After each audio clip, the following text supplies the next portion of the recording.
Can't believe I've signed myself up for this, but I'm going to be performing at the London International Horse Show. Not only that, but I'm going to be doing the Lemure Masterclass for a discipline I've only done once, and that is driving. So earlier on this year, I had a driving lesson with driving legend Dan Napru. And yes, I'm going to be there on the Saturday live. I'm probably going to embarrass myself. If you want to come along and watch, I'm going to be there on the Saturday, and for more information, read the caption below. See ya!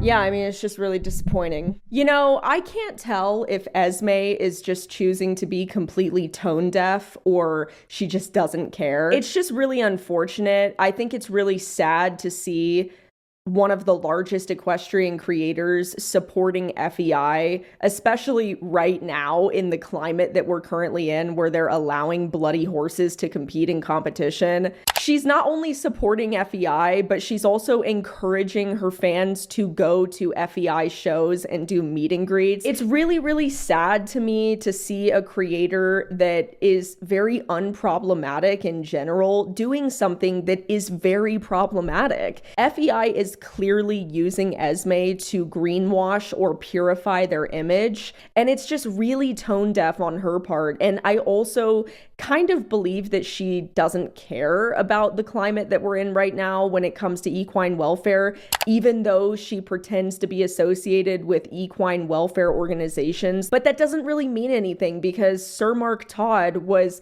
I think, the head of World Horse Welfare when he got exposed on my channel for relentlessly beating a horse in cross country, and then he had to resign. So just because somebody associates with a welfare organization doesn't mean they actually care about welfare. It could be more for just optics purposes, making them look good. But seeing this and seeing someone like her, who has such a large following, doing fan meet and greets at FEI shows and still being sponsored by Lemieux, I literally saw one of the most well-respected equestrian brands in the industry defend Charlotte, like go out of their way to defend her in a post on Instagram. I know you guys know who Lemieux is because they work with people like Esme.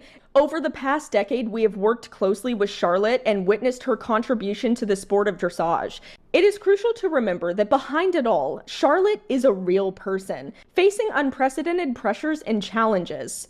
Unprecedented pressures and challenges. The bitch was abusing animals. She was caught red-handed abusing a horse. I love how they're trying to make excuses for her and her abusive behavior. Embarrassing. Don't support Lemieux. Don't support any equestrians that support Lemieux. So for Esme to still be sponsored by a company that is so horrible like Lemieux and still be repping their products, and then also still be going to FEI shows and doing fan meet and greets there and encouraging followers to go to FEI shows, it's just so tone deaf and kind of pathetic. All I have to say on that is don't support creators that support FEI, and don't support creators who support really bad brands that also support FEI.